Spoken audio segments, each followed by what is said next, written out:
Don't let bullying at work hold you back from being victorious. If you're new to the channel, I go by the name of ED. For all you smart and intelligent folks out there, listen, that just simply means Ed. Today's episode is entitled Bully Busters, From Victim to Victor, Beating Workplace Bullies. Now, family, this is going to be a very sensitive topic. I hesitated, should I do this, but I knew it had to be done. Well, why is that? See, I knew it had to be done because I received a call from one of my mentees, and he was telling me something he was experiencing at work. And because I have experience in this area, I said, hey, let me assist you in your journey. See, what was happening is that he was being attacked at work. Now, let me be clear. When I say attacked, I do not mean physically. I do mean emotionally attacked. Also, let me be clear is that as you know, when you watch these videos, if you've been watching, all conflict is not bad. But when you take the adage, or I should say the approach to attack the person and not really make a judgment or talk about the work, now we have a problem, Houston. I'll say that again. Now we have a problem, Houston. See, sometimes we can get it construed when someone is giving us constructive. Now, let's unpack constructive, meaning that, hey, we see something that is a little bit off here. This is not your best, and we need to understand what is going on. Constructive is saying, hey, we had a plan. We agreed on something that was going to be delivered, and it wasn't delivered. What happened? Constructive is basically saying that, hey, today is the deadline. Where are we at on this project? But now when I'm saying being vindictive in a way of attacking the person, attacking the person's confidence, attacking the person's well-being, I can't roll with that, family. And I use the word can't even though we're in a professional setting. And reason why I said I can't roll with that is because there's a difference by, again, giving someone professional feedback and saying, hey, this project that you're leading or is not what we thought it was going to be, and we had a certain expectation. Now, here's the caveat. How do we pivot to ensure that we either get it back on track, or how do we pivot to make sure that it illustrates what we all agreed upon? I'm going to go through an 8-point framework, family. As you know, if you stay to the end, I got 2 bonuses about bullies.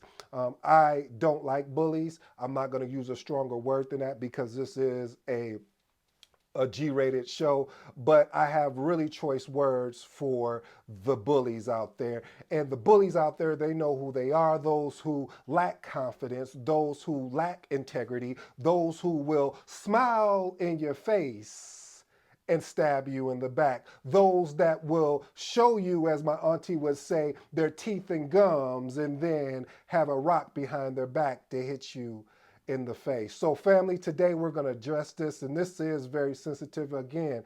I hope that one of these points could help someone in their journey. As I sat down with my mentee today to talk him through what was going on and unpacking it, just to make sure that we can course correct where he was currently at, and to let him know, don't be a victim.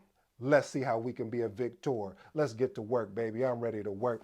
All right, point number 1, recognizing bully behavior. Listen, when you identify or you feel that you are being bullied at work, document it. I know, I probably shouldn't have said that. I'm probably gonna get in trouble for saying that, but you need to do it. Why do you need to document it?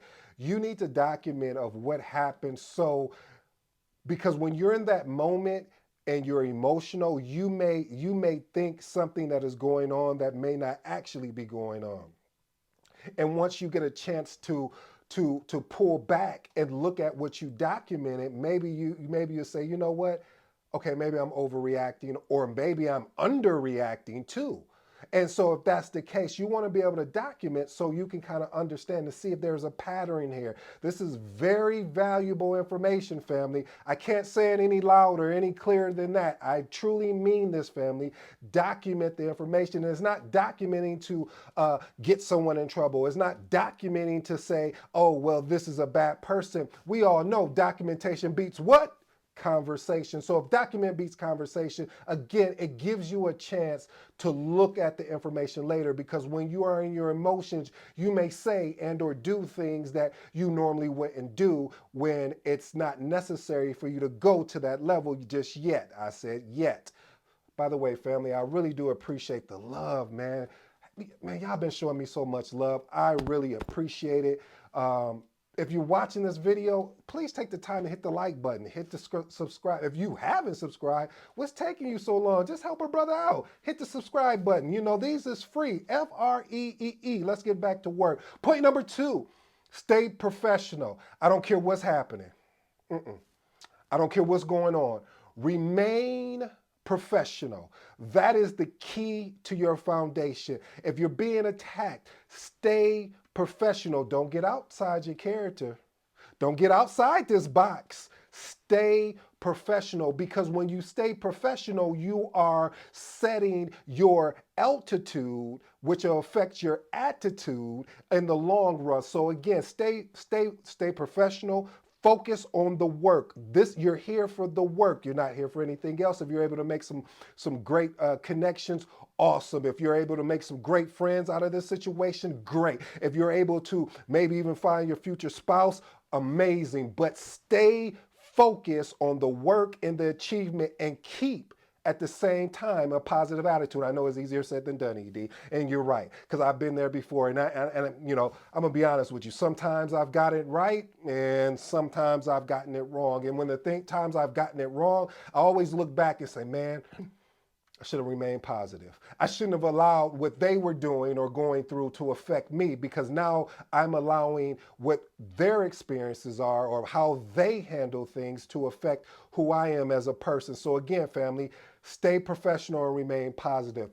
Point number 3, set clear boundaries. Hey, you know what? One of the things when I first started out in project management, one of the key things I used to do is work with a friend, and sometimes even a mentor, where we would practice confrontational things, and so it would build up the resistance. Listen, you have to work that muscle of confrontation. Like I always say, all confrontation is not bad, but there is some confrontation that is toxic, and that is toxic. You need to know how you be able to handle that. Here, let me park here real quick, parenthetically, and unpack something for you.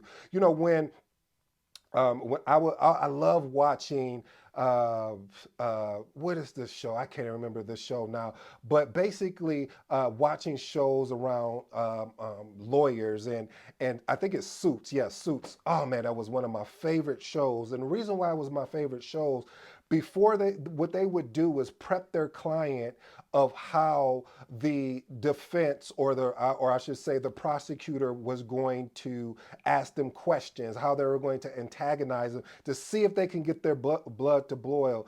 And I took that technique and I've worked with my mentees on that. I've also had people that actually done that with me, so it could prepare me how I'm going to answer and how I'm going to show my body language when I'm responding to someone that is intentionally trying to, watch this, get under my skin, or trying to get me to get frustrated, to get out of my character of who I was and who I was meant here on this earth to be. So family, that is a key tip or trick. Let's move on to point number 4.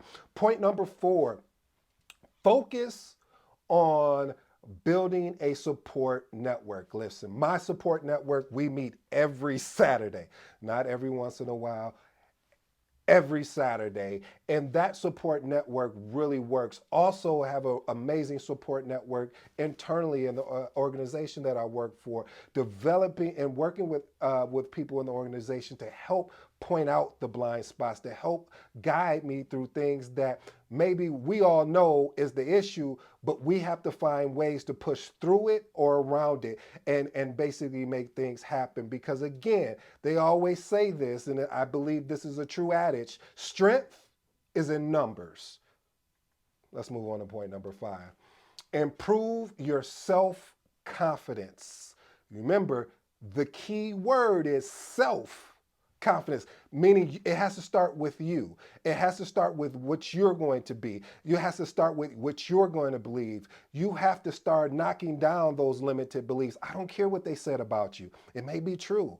But what are you going to do about it? What are the stories you're going to tell yourself to get better? What are the activities you're going to do to improve yourself? What are the things you're going to do in order for you to go to that next level, so you can be competent, so you can be strong, so you can be mentally focused or have a fortitude about success that they don't see that's inside of you right now? They're only seeing where you are now. They don't see where you're going, and they're basing it off of things that maybe they've experienced, but you're not like that, because if you were, you wouldn't be watching this. So let's keep working. Point number 6: utilize company resources. Now, one of the things that's key here, I always say there's levels to this, and I always say, first, start, if you have a leader that you trust, that you report to, talk with that person first and explain and help and explain the situation. Say, hey, this is what's going on. I want to make sure that I'm not overthinking this. I want to make sure this is what I'm actually experiencing. Can you give me some feedback and how you think I should handle this situation? Now, you have to be cognizant of this, because an exceptional leader is going to want to go in and protect their direct reports. They're going to, it's sort of like what they say, like mama bear, almost, in a sense, is just want to protect and make sure nothing has happened. But also, they want to allow you to get that exposure, and so you can have that and add that to your toolbox, because you may run into this again in your career. So they may ask you questions, and don't feel offended, because they may not been there when the actual issues were happening where someone was bullying. So they have to get to the bottom of it. And unfortunately, sometimes they may just escalate this and go to HR, or they may go to their manager, their leader, and explain the situation. So be prepared that this could go either way. But you need to explain and be upfront and develop and ensure that you have that confidence in your leader. Point number 7: learn conflict resolution skills. This right here, I got to do my Cat Williams. This right here, this right here is very important. And the reason why it's important, family, is because being able to take a course, being able to read a book. One of my favorite books around conflicts is called Crucial Conflicts. Reason why I like that book is because it gives techniques and tips of how to have crucial conversations with people that you need to have, that may be uncomfortable, because sometimes, family, someone may feel that you're bullying them, but you're really having a crucial conversation. That's exactly why I started the video off of saying we need to ensure that someone is judging the work and not making personal attacks at you personally, but judging the body of work. I don't care what you say about me. About if you're trying to take a personal attack at me, instead of instead of judging the work and then coming together and collaborating to ensure that we can get a better product out there. These skills and these techniques of being able to read books, attend classes, be engaged in videos like this, reach out to a mentor, is going to be a key advantage for you, so you'll be able to manage that going forward.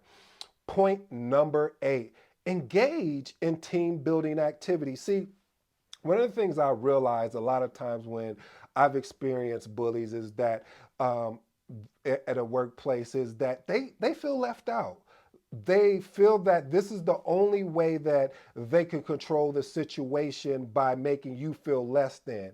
And making you feel less than it's their way of trying to shun you, instead of saying, how do we come together to build mutual respect? How do we come together to foster collaboration? How do we come together? So team building activities help develop that trust. Because again, family, I don't want to make any excuses for any bullies, and that's not what I'm doing here. But you never know what someone is either going through or have been through, that has led them to be that, to display that type of attitude in a professional environment. So you have to first gain an understanding, and through team building, you may find out more through team building exercises that, oh, I see why you're like that. Now, how do we fix that? Not make excuses and say, oh well, that's just how John is. No, that's not an excuse for that attitude. Oh well, that's just how Billy is. That's not an excuse.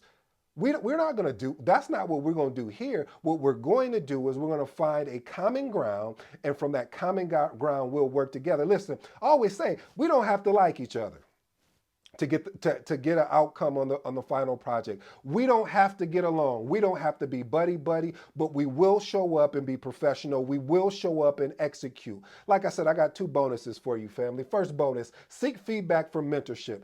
Choose a mentor who is respected in your organization, or reach out to somebody that you trust and respect, and gain their insight. That's what one of my, like I said, mentee reached out to me, and he wanted to gain my insight. Hey, how would you handle this? Before he gave me all of the facts and everything, he just gave me a high level overview, and then I dug in from there. And I then, on top of that, also gave him some of the things I've experienced, because that is the best way. I always use that Dan Kennedy quote where, you know, look at the arrows in the back of the pioneers that have already done it. Translation meaning there's somebody that's been through this. So connect with them and see how they how they managed it. How did they push through? How did they go from from a victim to a victor? All right. And the last and final thing you already know, which is in this book, about communication, the Magnetic Project Manager, by the way. Shameless plug as usual. Pick up this book, family. It's at your Barnes and Nobles, Amazon, wherever books are sold. Go pick up a copy. Matter of fact, pick up 10. But let's go into this next one. Communicate assertively. Be assertive in your communication, but be assertive, not aggressive. I know that's like a contradiction, very contradictory. But if you're able to be assertive and be very clear in your communication without being aggressive, without being condescending, or or as my cousin would say, or try to be slick with it, just being straight up with the person, and being direct with them in a professional manner. After that, if you've done all these things, there's nothing more that you can do. Now you have to make a solid decision. Do I still want to be in this environment, or is it time for me to move on? Is it time for me to either move on within the organization, or move out of the organization? I'll leave that up to you, family. I hope you enjoyed today's episode. I do apologize for being long-winded, but I don't apologize, because I know there's someone out there that is going through this and dealing with bullies at work. And I want to ensure that I can provide you value and finding ways to navigate through that, so you can come to a common ground with that person or people, because I don't know how it is, but I just want to ensure you're getting all the value here possible. So again, if you like today's video, hit that thumbs up. Also, show your boy some love and hit that subscribe button. You know how I do it. I don't know why I did the neck like that, but it just looked good. Anyway, till next time, I'm out.